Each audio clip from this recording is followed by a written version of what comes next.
Speech off. Hi guys, welcome back to my channel. So I'm here to do a video that I was not expecting to do, but I just looked at all the books that I read this week, and it's a lot. And if I did a mid-month wrap-up, it would be very long. So I decided to do a weekly wrap-up, at least this month, since I'm apparently on a roll. I don't know if I'll be doing that forever. Maybe I will. I don't know. I can never commit to doing videos consistently. I mean, don't get me wrong, I post all the time, but when it's on a schedule, forget it. I never commit to a schedule because I never follow through. So sometimes you'll get 2 videos, sometimes you won't hear from me for 2 weeks. I meant to do a tag, and then time slipped away. Anyway, I'm going to do this video, and then I'm going to do the tag. So, this is my June weekly wrap-up. I think I read like 11 books so far this week. To be fair, a lot of them were short. And I also listened to some at 1.5 speed. Anyway, let's just do this. So the first one I read is A Cedar Cove Christmas by Debbie Macomber. I am still reading the Cedar Cove books. I'm reading them slowly. I want to get to I think it's the Rose Harbor series that comes after it, but I couldn't remember what happened in, the Cedar Cove books. It's been so long. Lizzie Faye loves books, and I forget who else did this whole Debbie December thing, and yeah, for me it turned into Debbie all year. So, yeah, A Cedar Cove Christmas was the next one that came, well, is the one that I was on, because I'm reading the series in order, obviously, and I read A Christmas Story while at my twin niece's second birthday party in like 100-degree weather. It was not the vibe. But so I mean, literally this pregnant girl gets snowed in to Cedar Cove, and I'm melting in the hot sun. It was just not the thing to be reading that day. But I wanted to get to the next one. I want to finish this series. So apparently we're reading Christmas in June. Got it. But yeah, it was a novella, so it was short. So 4 stars. It was fine. Yeah. Can't really talk much about it. Next, I read Resistance by Jennifer A. Nielsen. I give this one 4 stars. Finally, I am getting to my Jennifer Nielsen books. I'm going to read the description because it describes it better. Kaya Lindner is a teenager living in Nazi-occupied Poland. Simply being Jewish places her in danger of being killed or sent to the camps. After her little sister is taken away, her younger brother disappears, and her parents all but give up hope, Kaya is determined to make... it's Haya, isn't it? I can't remember. I'm sure I'm mispronouncing it. I think it was pronounced Haya. Anyway, using forged papers and her fair features, Haya becomes a courier and travels between the Jewish ghettos of Poland, smuggling food, papers, and even people.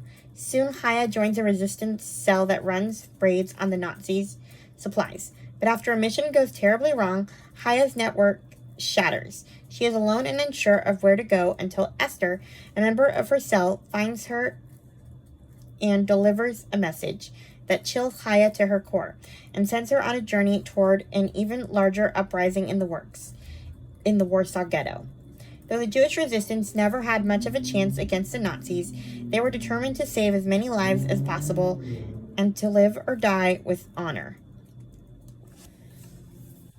So, yeah, but honestly, that is literally the best description. I couldn't do better. Because literally, there wasn't a whole lot of plot to this book. It was just Haya and Esther, doing resistance work. And I'm not saying it's just resistance work. Obviously, it's important. But what I'm saying is it wasn't, a story with, this huge arc for me, I guess. Things just kept happening that, as they did resistance work. And they had to keep hiding, and... yeah, it was just... I don't know. It didn't have this huge plot the way other ones do. But I think that was kind of the point of the book. The point was that they weren't going to get, They knew that the resistance they had was flimsy, but the point was resisting. It wasn't about whether they were going to win. I think that's why there was no, like, huge arc of, and they lived happily ever after or whatever. And I'm not saying I expected them to live happily ever after. It's a war story, but it just, I don't know. Like, in other World War II books, you have these high stakes where they're protecting their children. They're doing this, they're doing that. Like, there's these, you know, will they get discovered while they're hiding people? And you get to know the people they're hiding and, like, that kind of thing. It wasn't that. It was just them going from place to place. It was like they were just going the whole time. Really, the only consistent relationship was Haya and Esther. And I guess the only arc was that Esther was kind of a wimp at first, and Haya didn't have much respect for her. Or is it Kaya? I can't remember how the audiobook pronounced her name. But yeah, like, that was really the only arc to it, other than, like, the resistance work they were doing. So, I mean, you know, and it had a pretty heartbreaking end. But I guess that was the point. It was called Resistance, and it was literally all about resistance. So, yeah. Then I decided to read a couple of thrillers. Chloe from Always Booked was reading some Mary Higgins Clark, and it got me to want to read the ones that I had. So I bought, like, 4. So the first one I read was I'll Walk Alone. I gave this one 4 stars. It's about a woman whose son went missing 2 years ago, and, you know, she's looking for him and all that. And suddenly there's a picture in the newspaper of her supposedly picking up her kid and taking him out of the stroller. And, like, nobody believes her that it wasn't her who, you know, kidnapped her own kid, and what did he do with him, and it's a whole thing. And there's, like, there continued to be, like, pictures of her doing and being places she says she wasn't. It's the whole unreliable narrator thing. I gave it 4 stars. It was all right. Nothing to write home about. Then I read one that I loved, When Twilight Breaks by Sarah Sundin. I first heard about this one from Cat Stories. I remember it was, like, the first video I ever watched of hers. It was, like, I think it was one of her favorites from 2022. I had already read Until Leaves Fall in Paris, and I did not realize that this one is in the same series. I think this one comes first, before Until Leaves Fall in Paris, because Until Leaves Fall in Paris is about Paul Aubrey and his romance with a bookstore owner. But in this one, Paul Aubrey's wife is still alive, and the kid that's in the next one, or in the other one, is a baby. I mean, yeah, is a baby in this one. So, like, I don't know what order these actually go in, because they're not listed as a series on Goodreads.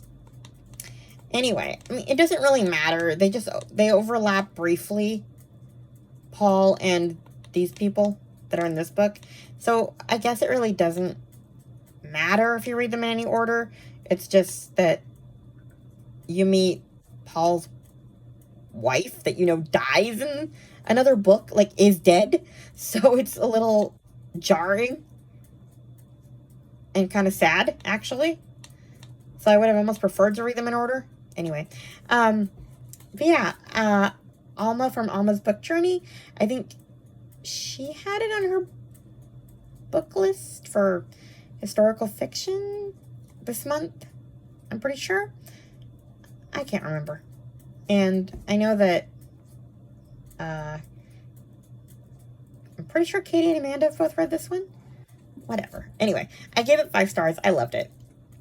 Evelyn Brand is an American foreign correspondent determined to prove her worth in a male-dominated profession and to expose the growing tyranny in Nazi Germany. To do so, she must walk a thin line.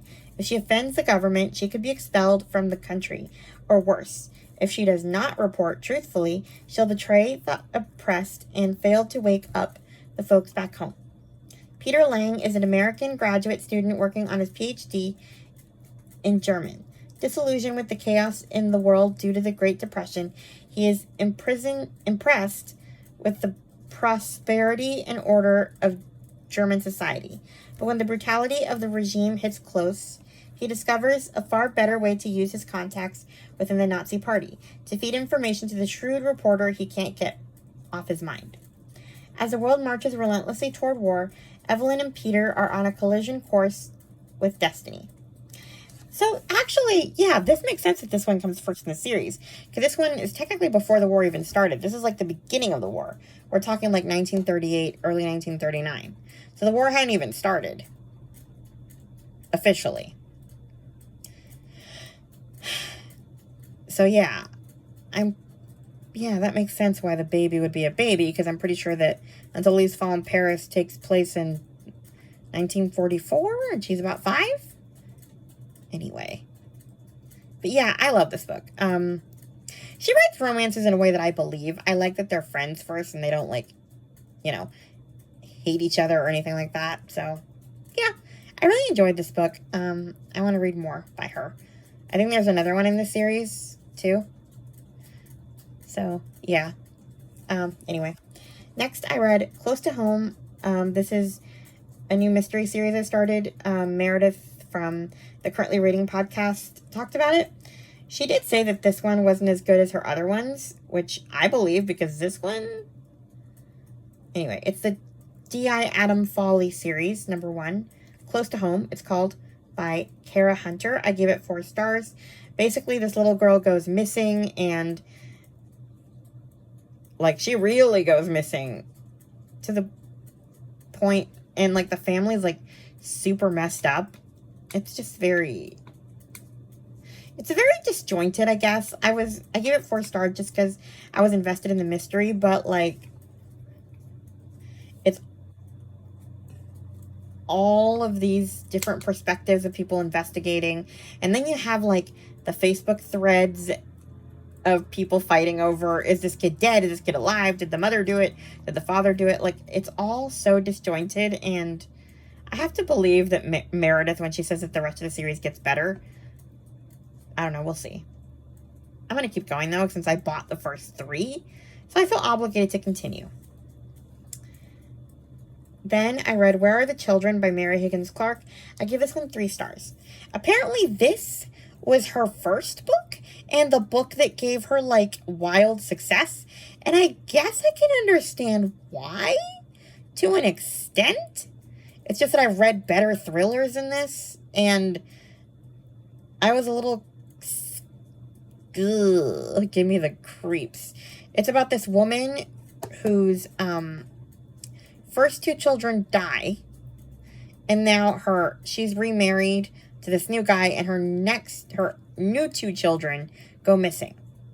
And people believe that she killed her first 2 children.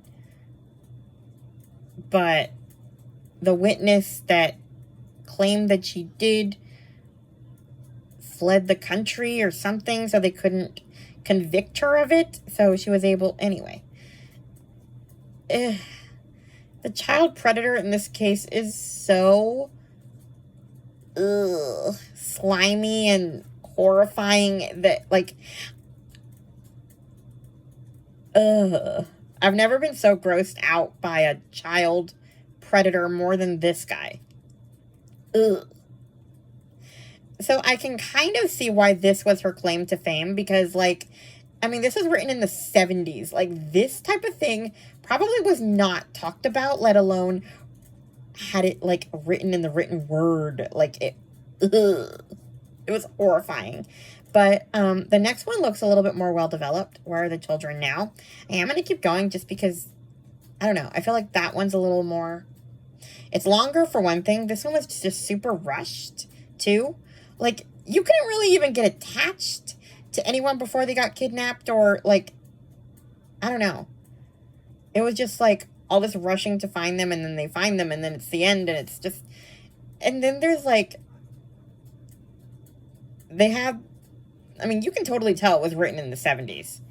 Because, like, there's this psychiatrist that comes and, like, drugs her to, like, hypnotize her into giving, like, her childhood secrets up to help them find the kids. It is so weird. But, yeah, I can totally see how this was, like, the new thing. Like, the new thriller type thing that made her famous. It's just... she's written better books, and I didn't like this book very much, but I am interested in the sequel, weirdly enough. Because it sounds like one of the kids is married and her little stepdaughter goes missing in the next one. Where are the children now? So her and her brother kind of remember their own kidnapping, and I don't really know exactly how it goes, but it sounds a little more developed than this one. Whatever. Next, I read His Secret Daughter by Melissa Wiesner. I think that's how you pronounce her name. I gave this one 5 stars. This one is about,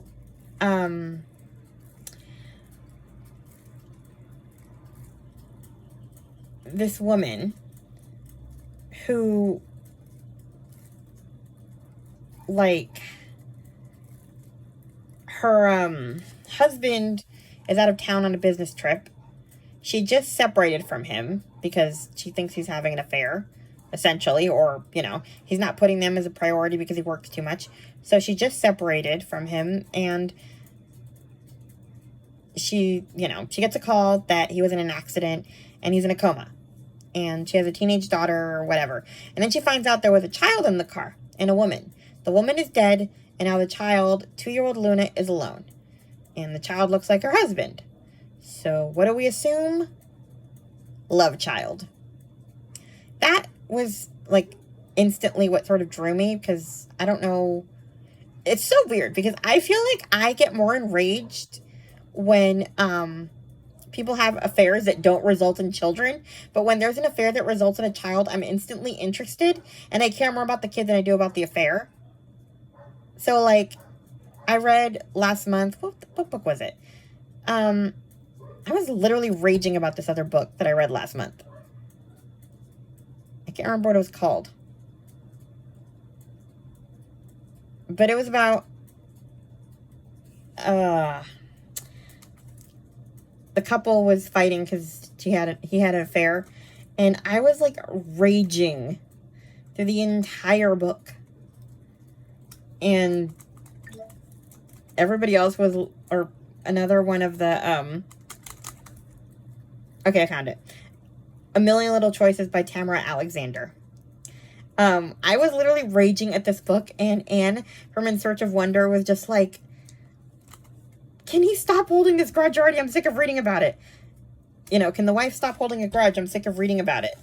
And in this book, because there's a kid involved, I'm like, can we focus on the child and less on your feelings about the affair? There's a 2-year-old little girl who's been orphaned, okay? So, like, it's so funny that in the last book that I read about an affair, I am, like, raging and going, divorce him! Like, pitchfork him! I'm joking. Not, you know what I mean. Like, send people after him with pitchforks. You know, do all the things, because he sucks.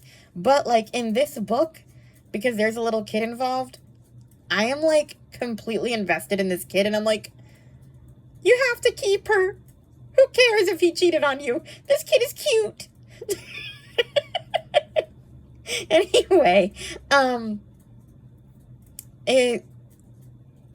she basically has to kind of unravel the lies that her husband told her, and she finds out some stuff, and let's just say things are not what they seem. And you have to read it to find out, but it's a really good book, and there's twists in it that I did not see coming. It is not the book you think it is, and I loved it, which made me want to read another book by the same author. I looked up what other books she wrote, and the only other one I was interested in is called Our Stolen Child. I did not like this one as much, but I found the premise fascinating. Okay, I grip my husband's hands tight. The doctor is frowning. Mr. and Mrs. Marcello, I'm so sorry. She tells us there's been a terrible mistake. Our last embryo, our last chance, was accidentally given to someone else.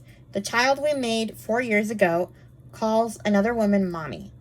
Quinn cries silent tears as she folds a tiny knitted cardigan bought in a moment of hope and packs it away. All she's ever wanted is to be a mother.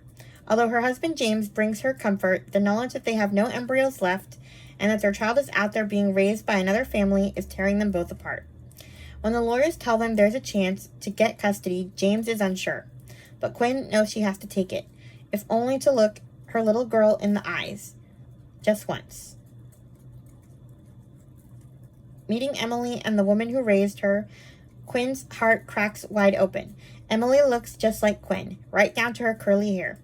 And when the girl flings her arms around Quinn's waist, she can't shake the feeling this is where Emily is meant to be.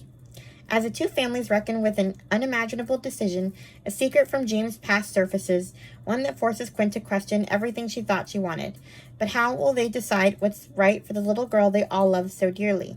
And where does Emily truly belong? Okay, so this premise sounded really interesting. This is actually something that I think Chloe would like, although I'm not sure. I'm actually curious for her to read this one just because she actually just hauled another book that's kind of similar to this one called The Mothers that I'm also interested in reading. I think it's by Genevieve Gannon or Jennifer Gannon. I can't remember. I'm not looking. But, like, the whole embryo given to another family concept is in that one too. But in this one, I felt like we needed more from the mother who raised Emily. We didn't get very much, so my view was very much skewed because she was so hateful toward Quinn and, well, Quinn really. James, let's just say that I hate him. His secrets, I'm not going to say what they are, but I hate him. But, like, Emily's mom, the one who raised her, is just so awful to Quinn that she becomes unlikable to me. And Quinn wasn't even asking for, like, full custody at first. She was basically like, look, we'll split 50-50, we'll, transition, so, I'm not trying to take her away from you, but then once, like, the mom was like, no, I don't want you to have anything to do with her, and is, like, super hostile, I was on Quinn's side, and yet, like, this whole book kind of turns everything on its head and makes Quinn almost side with Emily's mom. Well, like, it's hard to explain. I feel like, okay, so when you read a book like this, where there's like a custody battle between two people or two families who love this kid, generally those books don't end with birth mom saying, F off, I'm going to keep this kid and you can, go away, right? Like, it never ends like that. There's always some sort of happy medium, and, like, one of them realizes they're being selfish. You know what I mean? Like, it almost always ends that way, right? This time, I felt like Quinn's moment of realizing she's selfish wasn't earned. Because I felt like Emily's mom was setting her up for failure. Like, I could be spoiling this book a little bit, but Emily has an allergy to nuts. And throughout the book, you see these little hints of something, like that it's coming, this allergy. I mean, I didn't know it was an allergy at the time. This is a total spoiler, but I can't help myself, okay? Like, throughout the book, you see, like, little hints of some kind of illness, but Emily's mom won't tell her what the problem is. She just keeps telling her, you can't have chocolate chip cookies, or you can't, for some reason she can only have some special snacks. So I was thinking diabetes, I don't know, leukemia, who knows? But she won't tell Quinn why. So, and then when she finally does tell her, she doesn't really prepare her. So Quinn accidentally gives Emily something she can't have, and that sends Emily to the hospital, and that's when Quinn has her change of heart and says, I'm walking away. And I just feel like that wasn't earned. Like, that, I feel like Quinn should have fought more because they were such jerks to her. Even, like, yeah, it was just, I didn't like the way Emily's mom handled it, to the point where it almost felt like she didn't deserve to win. to get her way and just have Quinn disappear. Not win, because there's no winners. This is not a tug. Well, you know what I mean. It just bugged me the way it kind of turned out. Like, I am all for the mother's sacrificial love of, like, realizing what's best for the kid is to be where she is, but not like that. Because it just didn't feel fair, or, like, it felt like they were just setting her up to fail. And it worked. And it was infuriating. So I give it 4 stars because I was, like, invested. And in the end, there is a pretty, like, the ending was actually pretty good. But, and you kind of expected it to happen. This other thing, there's, like, a romance in the book with one of Emily's mom's family members. So she does, you know, anyway. But, like, they were all, like, against her fighting for her kid. And it just bugged me, I guess. I wanted somebody on her side, like, to really make her feel like she deserved to have her, I guess. I don't know. Anyway, then I read Her Last Breath, Kate Burkholder, number 5, by Linda Castillo. 4 stars. This one is about a family who, well, they get into a buggy accident, and the dad and 2 of the kids die, and they found out that it was, like, a deliberate accident, so Kate Burkholder and her team have to investigate, and yeah. So, then I read some Boxcar Children mysteries. Schoolhouse Mystery, I read books 10 through 13, so Schoolhouse Mystery I gave 3 stars. They go to this, like, remote little fishing village, and they start teaching the kids there to read and stuff like that. It was okay.